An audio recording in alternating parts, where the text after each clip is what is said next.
আসসালামু আলাইকুম everyone, মার্জিয়াস blog থেকে সবাইকে জানাই স্বাগতম। কেমন আছেন সবাই? আশা করি আল্লাহর রহমতে সবাই অনেক ভালো আছেন।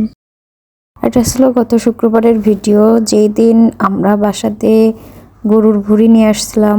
আর এটা পরিষ্কার করা ছিল না, আমরা নিজেরাই পরিষ্কার করতেছি। তো এখানে আমি আমার জামাইকে এবং ছোট ভাইকে লাগাই দিছি পরিষ্কার করার জন্য। ওরা কিন্তু খুব ভালোভাবে পরিষ্কার করতেছে। একজন নিচে বসে আছে পরিষ্কার করে দিচ্ছে, আর একজন এখানে পরিষ্কার করতেছে। আর খুব সহজেই কিন্তু পরিষ্কার করা যাচ্ছে, একদম ইজিভাবে। কিন্তু এখানে হচ্ছে গরম পানি দিয়ে শুধু পরিষ্কার করা হচ্ছে, যেহেতু ভুঁড়িটা ছিল মোটা ভুঁড়ি, তো খুব সহজেই পরিষ্কার করে নেওয়া যাচ্ছে। আর আমরা কিন্তু ভুঁড়ি খেতে সবাই অনেক পছন্দ করি, কম বেশি। যারা তো পছন্দ করেন তারা অনেক বেশি পছন্দ করেন, আর এটা খেতেও কিন্তু অনেক মজা।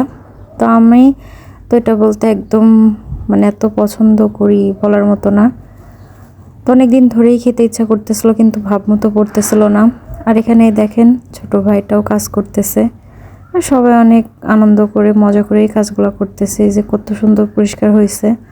তো এগুলো কিন্তু আবার গরম পানি দিয়ে ধোয়া হবে। এটা কিন্তু একদমই গন্ধ থাকবে না, গরম পানি দিয়ে বারবার ধুলে কিন্তু এটার গন্ধ থাকে না। তো পরিষ্কার করার পর কিন্তু এখন কেটে নেওয়া হবে, একটু বড় বড় করেই কেটে নিব। আর এটা একদম মোটা ভুঁড়ি ছিল, চিকন ভুঁড়িটা কিন্তু ছিল না, এটা একদম মোটা ভুঁড়ি। দেখতেই পাচ্ছেন কতটা পরিষ্কার হয়েছে, একদম পরিষ্কার। আর চুন দিয়েও করা যায়, চুন দিয়ে করলে দ্রুত হয়, কিন্তু চুন দিয়ে করি নাই। চুন দিয়ে করলে টেস্টটা একটু নষ্ট হয়ে যায়। দেখেন এখানে একদম মোটা ভুঁড়িটা, এখন এটা কাটতেছি। এটা কিন্তু একদম মাংসর মতো লাগতেছে, আর খেতেও কিন্তু অনেক মজা হয়েছিল, একদম মাংসর মতো।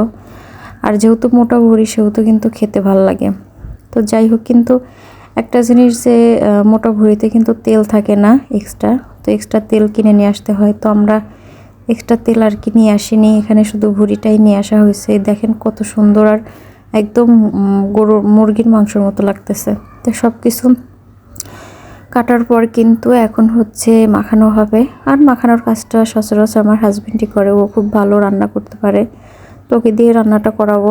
তোকে পাম্পট্টি মাইরে বসাই দিলাম রান্না করার জন্য, তোমার হাতের রান্নাটা অনেক মজা, আর অনেক দিন খাই না, এই বলে কিন্তু ওকে রান্নার কাজে লাগাই দিছি।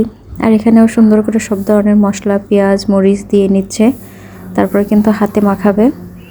যদিও অনেক কিছুর পরিমাপ টের পায় না, যেটা আমাকে আর কি বলে দিতে হয়।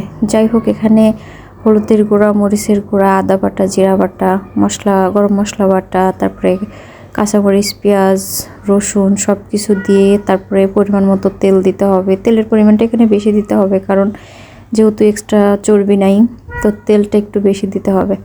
সব কিছু দিয়ে ভালোভাবে যেভাবে মেখে নিতে হবে। সচরাচর এভাবে হাতে মাখানো রান্না কিন্তু বেশি ভালো লাগে খেতে। আপনাদের কার কার কাছে কেমন লাগে অবশ্যই কিন্তু কমেন্টস করে জানাবেন। আর কারা কারা আমাদের মতো এরকম ভুঁড়ি খেতে পছন্দ করেন সেটাও কিন্তু অবশ্যই কমেন্টস করে জানাবেন। তো এইখানে মাখানো প্রায় শেষ। মাখানো শেষের পর চুলায় উঠাই দিছিলাম। দেন আমার রান্নাটা একদম শেষের দিকে, এই যে আর একটু কমাই নিলেই কিন্তু হয়ে যাবে। কতটা সুন্দর হয়েছে, আর খেতেও কিন্তু অনেক মজা হয়েছিল। আমি যেহেতু ভুঁড়ি পছন্দ করি, ভুঁড়িটা পরোটা, রুটি, খিচুড়ি, পোলাও সব কিছুর সাথে আমার ভালো লাগে। তো আজকের ভিডিওটি পর্যন্তই। ভিডিওটি কেমন লাগলো অবশ্যই কিন্তু কমেন্টস করে জানাবেন, আর অবশ্যই লাইক, কমেন্ট, শেয়ার করবেন এবং ফলো দিয়ে পাশে থাকবেন। ভালো থাকবেন সবাই, আল্লাহ হাফেজ।